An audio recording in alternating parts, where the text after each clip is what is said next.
Having a baby is, well, it's incredible, isn't it? All those amazing moments. And then, boom, suddenly your house looks like a distribution center for tiny things. Oh, absolutely. That Tiny socks, mountains of gear. It just appears, like overnight. it's kind of overwhelming, the sheer volume of it all. It really is. So much joy, but also so much stuff. And trying to manage it, that's a whole other layer of stress. Exactly. And that's what we're tackling today in this deep dive. How do you actually deal with all the baby belongings? We're digging into nursery storage solutions that, actually work. Plus, figuring out what you really need versus what's just nice to have or maybe even totally unnecessary. Right. And the toys. We have to talk about the toy situation. Oh, the toy tide. Definitely covering that. And ways to keep things organized without losing your mind. So our mission here is to give you some really practical advice. We've pulled together insights from a bunch of sources. Happiest Baby, Parents, Secondful, Room to Grow, NAEYC, Romper, DIY Playbook. And even a Reddit thread on minimalist parenting, right? Yep. We're aiming to cut through the clutter, find those clever hacks, maybe some surprising facts, and help you create a space that feels, well, more manageable and enjoyable for everyone. Okay, let's unpack this. First up, the nursery. You want it to be calm, right? A zen zone, I think one source called it. Yeah, that's the goal. Yeah. But how do you get zen when you've got so much essential stuff to fit in? Smart storage is definitely the key. Smart storage, not just functional, but maybe even decorative. Exactly. It can do both. Thinking vertically, using wall space wisely, that makes a huge difference. Okay, so walls. What kind of ideas did the sources have? I saw hanging crochet baskets mentioned. Those are great catch-alls for little things. Pacifiers, burp cloths, quick grab and go, and pegboards, too, for accessories like bows or hats. Yeah. Apparently, one dad's neat pegboard setup went viral. Huh, I can see why. Okay, what else for walls? Well, simple hooks and shelves are always good. But a clever idea for small closets was using wall-mounted clothing rods, like a makeshift extra closet space. Oh, that's smart. And a little tip. Yeah. Using uniform hangers. It sounds minor, but it makes even a packed rod look a bit less chaotic. I like that. Reduces the visual noise. Okay, walls covered. What about inside furniture? Drawers and bins seem essential for all those tiny clothes. Oh, totally non-negotiable. Drawer organizers, Yeah. those simple dividers. They were mentioned again and again to keep everything folded neatly, separate categories. Yeah, stops it becoming a jumbled mess. And clear bins or drawers, someone called them a total game changer. You see exactly what's inside without pulling everything out. Yes. Saves so much rummaging. What about cube shelves, like the IKEA ones? Those are great too. Using streamlined bins inside them gives a really clean look, but keeps things accessible. It's that old idea, right? A place for everything. Everything in its place, yeah. And a practical way to do that is dedicating drawers in a dresser, like top drawers for diapers, wipes, creams, diapers, obviously. Then lower drawers for clothes, blankets, things you don't need quite as often. Makes sense. Creates a workflow. So, walls, drawers. What about the floor? Floor space has potential too. Multi-use baskets or crates, they add texture, warmth, and can hold toys, books, you name it. And hampers for soft things. Yep, floor bins or hampers. Some are actually quite stylish, like the Pottery Barn Kids ones mentioned. But here's a hack I really loved. Using a bar cart or a craft cart on wheels. Oh, wow. A mobile diaper station loaded up with diapers, wipes, cream, a change of clothes, and you can just wheel it wherever you need it. By the crib, sofa, wherever. Oh, wow. Like a rolling caddy. That is smart. And the best part, when you're done with diapers, it becomes something else. Craft cart, book cart, snack station, totally repurposable. That's a genius hack. Avoids buying a single-use item.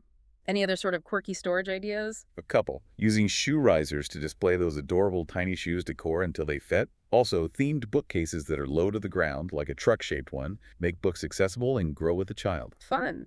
And for stuffed animals, they multiply like rabbits. Ah, they do. Instead of those nets that always seem to sag and overflow, stuffy swings or hammocks were suggested. Bit more visually appealing. A stuffy swing. I love it. Okay, one more. I saw repurposing over-the-door shoe hangers. Yes. A clever nursery storage solution, they called it. Great for organizing maybe daily outfits, washcloths, even diapers. Keeps things off surfaces, especially when baby starts cruising. So the big takeaway for the nursery is be creative, use all the space vertical, floor, inside furniture, and choose things that look calm and work hard. Exactly. And, part of creating that calm, manageable space is thinking about what doesn't need to come into the house at all. Yeah. Because there are quite a few popular baby items you probably don't actually need. Yes. The skip it list. This is where you can save money, space, and future decluttering pain. Okay, first up, the changing table. Necessary. Often not, according to the sources. They take up floor space, can be pricey, and let's be honest, you change diapers everywhere but the changing table half the time. True, the sofa, the floor. Right. So a changing pad on top of a regular low dresser, one you already have, or one that can be used later, is way more practical. Good point. Okay, what about wipe warmers? They sound nice. This one got a pretty strong no. Apparently they can dry out wipes, which is annoying. But the bigger issues highlighted were germs, warm, moist environments are perfect for them. Nice. And there have been safety recalls, risks of shocks or melting. Plus, if your baby gets used to toasty wipes at home, they might protest loudly when you use a cold one on the go. Oh, wow. Germs and potential meltdowns. Okay, wipe warmer skipped. What about those special diaper pails? The diaper genie types. Another one people often skip. Yeah, they might trap odor initially, but you're basically keeping dirty diapers inside your house for days. And the pails themselves need cleaning. A regular trash can, emptied daily, works fine. The key for odor, especially with poopy diapers, is flushing the solids first. That helps way more than the pail. Or use cheap disposable diaper sacks for extra containment if needed. So the fancy pail isn't the magic solution. Okay, laundry. Do you need special baby detergent? Nope, just another expense. The consensus is use a free and clear detergent. No perfumes, no dyes for the whole family's laundry. It's gentle enough for baby and saves you doing separate loads. Anything that simplifies laundry is a win. Okay, bassinets. They seem so lovely for newborns. They are lovely, but the issue is they're used for such a short time. Babies might not even like sleeping in them, or they outgrow them super fast. A safe crib is a better long-term investment. So maybe skip it or borrow one? Borrowing is a good option if you really want one nearby initially, but always check for recalls. A Moses basket or a pack and play can also work for those first few months. Right, and those gorgeous crib bedding sets, they often include bumpers. And that's a huge safety red flag in the sources. Bumpers, even the padded ones, are linked to SIDs risks and injuries. Babies can get trapped, suffocate on soft ones, or use firm ones to climb out. Scary. So what's the safe alternative? Just a simple fitted crib sheet. You can add a crib skirt for decoration if you like. If you really want that bumper look, breathable mesh liners exist. But even those aren't universally recommended as totally risk-free. Safety first. Absolutely. Okay, high chair. The big standalone ones. Often bulky, expensive, take up space, and are a nightmare to clean. Food gets everywhere. The recommendation is a space-saver high chair that straps securely onto one of your dining chairs. Ah, I've seen those. They're cheaper, use zero extra floor space, easier to wipe down, and bonus, they usually convert to a booster seat later. More bang for your buck. Good points. And if you plan to make your own baby food, a special baby food processor. Probably unnecessary. More counter clutter. A regular mini food processor, a blender, even something small like a magic bullet works just fine for purees, and you can use it for other things long after the baby food stage. Makes sense. Last one, the expensive dedicated diaper bag. Sources suggest it's mostly marketing. They don't really have magical features. A regular backpack or messenger bag you like works perfectly well for carrying diapers, wipes, and an extra outfit. Don't feel pressured to buy the official diaper bag. Okay, so that's quite a list of things you can confidently cross off the shopping list. Saves money, space, clutter. Exactly. And while skipping unnecessary stuff helps prevent clutter, the biggest challenge for many parents eventually becomes the toys. They just accumulate. Gifts, hand-me-downs. Suddenly they're everywhere. The toy tide. It's so real. And interestingly, the sources really push back on the idea that more toys means better play or development. It's more like less is more. Yes, this was fascinating. There was a specific study mentioned in infant behavior and development. They watched toddlers, about 18 to 30 months old, playing with either just 4 toys or with 16 toys. Okay. Yeah. The toddlers with only 4 toys actually showed higher quality play skills. Wait, better play with fewer toys? That feels wrong somehow. I think more choice equals more creativity. That's what you'd think. But the study suggested that too many options lead to overstimulation and distraction in young kids. They kind of flit between toys, spending less time with each one, not focusing as deeply, and ultimately not engaging in as much creative or imaginative play. Ah, okay. So fewer toys means they actually explore the ones they do have more thoroughly. Exactly. They stick with one thing longer, figure out different ways to use it. And it's not just better for the kids' play, the sources noted. It's better for parents, too. How so? Well, fewer toys means easier tidying, fewer arguments about cleaning up, less visual clutter, which definitely adds to stress, and fewer toys just getting ignored at the bottom of a bin. Makes total sense. So if less is more, did they give any guidelines on, like, how many toys is reasonable? They offered ranges, acknowledging it varies. For infants, maybe 4 to 6 simple sensory toys. For toddlers, maybe 8 to 12 toys that encourage different skills, stacking, sorting, pretend play. Preschoolers and older, perhaps 12 to 15 core toys, plus maybe some specific interest items. Okay, so we're definitely not talking hundreds. And the type of toy matters too, right? This idea of open-ended versus closed-ended toys. Yes, that's a really key concept. Open-ended toys are things kids can use in lots of different ways. They encourage creativity, imagination, physical play. Think building blocks, balls, magnetiles, art supplies, dress-up clothes, a play kitchen. The kind of toys where the child drives the play? Precisely. They have a much longer shelf life because kids find new ways to use them as they grow.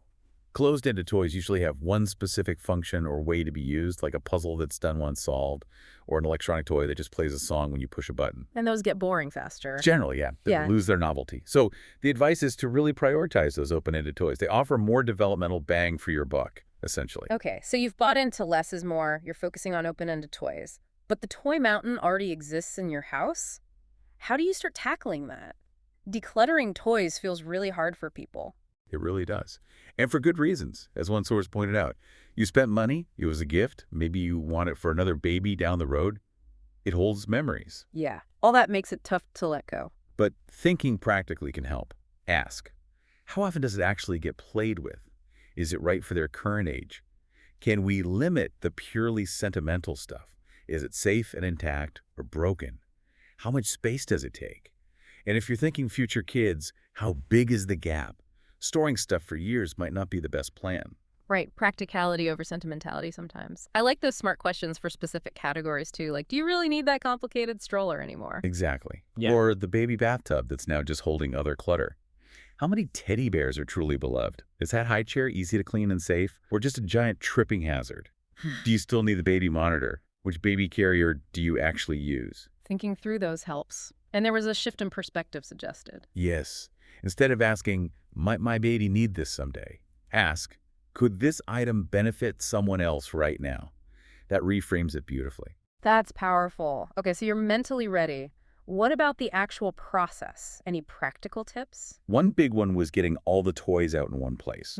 Like, drag every single toy into the living room. Seeing the sheer volume can be really motivating, apparently. Oof, I bet. Confronting the beast.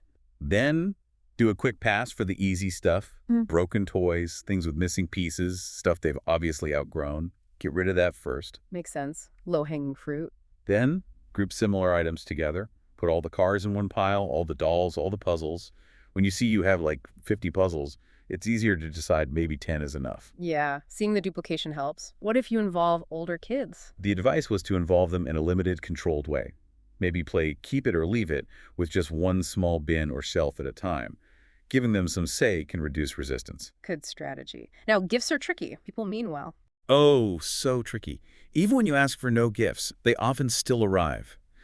The suggestion is to gently, politely steer people towards experiences, museum passes, zoo trips, swimming lessons, or contributions to a savings account or a charity. Makes sense. And once you have decluttered, donating good quality items is fantastic. Room to grow was mentioned. Yes, they specifically take new or excellent condition, baby, and toddler things, clothes, books, toys, gear, feeding supplies. They emphasize how vital these donations are for families they support. And they make it easy to donate. Seems like at drop-offs, mail-in, even pickups in some areas. Knowing it's going directly to someone who needs it makes letting go feel really good. Way better than at gathering dust. So sort, purge, donate. What about the toys you keep? How do you stop the overwhelm from just building back up? Ah, that's where the magic of toy rotation comes in. This was a huge theme. It's a strategy to manage the toys you have, keep kids engaged, and make cleanup way, way easier. Toy rotation, yes. Making old toys feel new again. How does it work? Okay, so first, you do that declutter we just talked about. Right. Get rid of the broken, unused stuff.